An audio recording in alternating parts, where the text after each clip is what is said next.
Hi, Grand Prairie students. Mrs. Beckus is back to work on our goal for this week with you. I want for you to have your poetry thinking cap on, and I want for you to make sure you have a writing utensil, and I also want for you to make sure that you have our wonderful poem, Dirty Face by Shel Silverstein. You can go ahead and hit pause right now if you don't have those items because you're going to need them for our lesson, and then come on back. Great. Now that you all have your tools that you need, we're going to go ahead and think about how words and phrases supply rhythm and meaning in this poem. Do you guys remember the three things that I talked about in our lesson that authors do in order to do this within a poem, a story, or even maybe a song? Let's think about the three things.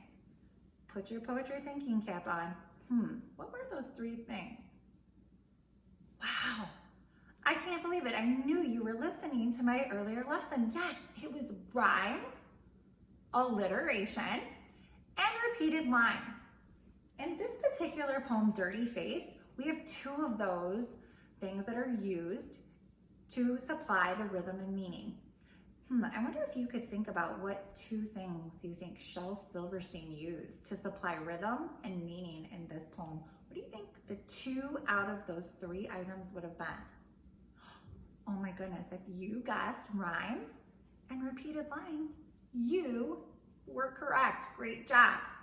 So I already started marking up my poem, but right now what I want for you to do is I want for you to think about all the words that rhyme in this poem. So what I want for you to do is hit pause, and I want for you to underline all the words that you found that rhymed, and then we're gonna come back and talk about them. Great job finding all the words that rhyme. So I noticed that there was, in the first 4 lines, there were 2 words. Did you get them? Were they dirt and shirt? Say those out loud. Did you hear that they sounded the same at the end of the word? Great job. So proud of you. What else did you notice that rhymed? If you got rose and nose, give me a thumbs up. Excellent job finding those rhyming words. Also, we had cave and brave, thin and chin, rug and hug, mine and vine, and finally the last ones, let's say those ones out loud. Tears, years. Great job, poets. I love that you found those rhyming words that sounded the same at the end of the words. Why do you think the author used rhyming words in this poem? If you guessed to supply some rhythm to the poem, you're correct. We could kind of clap out the rhythm to this poem. I'm going to read it a little bit and kind of clap it out. The first couple lines don't really have it as much, but you'll catch on as we get a little more into it. So where did you get such a dirty face, my darling dirty face child? I got it from crawling along in the dirt and biting 2 buttons off Jeremy's shirt. Did you hear that rhythm, boys and girls? This author really knew what they were doing. Great job. We're gonna move on now to the second thing that the author did. The author used repetition in this poem. I want you to think about what repeated in this poem. Think about that. I want you to realize that often an author uses repetition to emphasize something that they feel is significant. It also creates that rhythm to a poem, a song, or a story. Repetition lets a reader know when they really need to pay attention to the language. So I want you to think about, what did you notice that repeated?